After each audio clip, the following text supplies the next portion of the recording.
Really? I only do that, I think, third days doing only this case, because this case can compromise it, can ruin Bolsonaro. O caso Queiroz seria apenas mais um entre os incontáveis casos de rachadinhas em gabinetes de parlamentares de todo o Brasil, não fosse por um detalhe crucial. Ele seria usado como peça-chave para o desgaste de Jair Bolsonaro, um conservador que ocupara a presidência da República sem o aval do establishment. Um dos braços do sistema, a mídia, abriu caminho para a derrubada de Bolsonaro muito antes da escalada autoritária do Supremo Tribunal Federal. O escândalo denunciado por mim, envolvendo a jornalista do Estadão Constança Rezende, me rendeu uma perseguição jamais vista vindo da grande mídia contra um jornalista independente.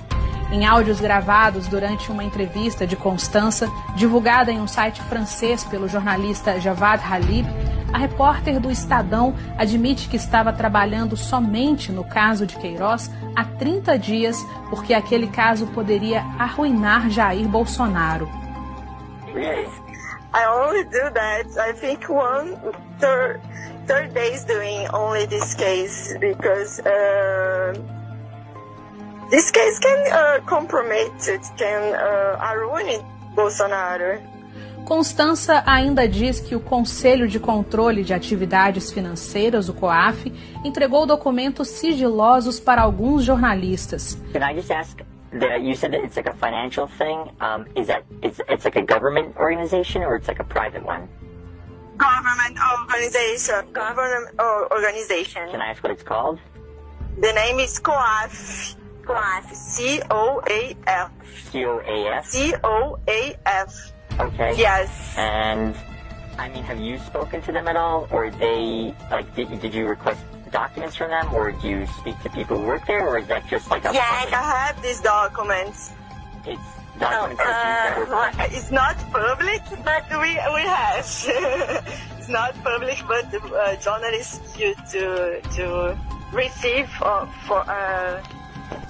sources. Oh, well. Mesmo após ter sido denunciado por Halib, por mim e pelo jornalista americano L. Todd Wood, do site The Washington Times, nenhuma autoridade investigou a origem dos vazamentos no COAF. A jornalista do Estadão é filha de Chico Otávio, figurão da emissora Rede Globo. Mas o que significa saber que a grande mídia está comprometida em derrubar Bolsonaro? Bom, sem a retaguarda da mídia, a criadora de narrativas, nenhum dos atos ilegais do STF ou dos líderes do Congresso contra o governo e seus apoiadores poderia acontecer. É aí que chegamos nos jornalistas e comunicadores conservadores que estão fora do aparelhamento midiático. Nos últimos anos, o número de portais conservadores cresceu exponencialmente, ameaçando gravemente a narrativa da grande mídia, que perdeu espaço e credibilidade na sociedade.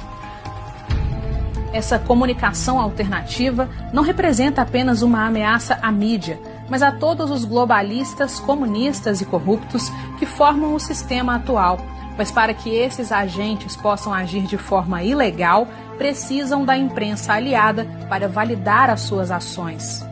Estava aí aberta a caça aos conservadores.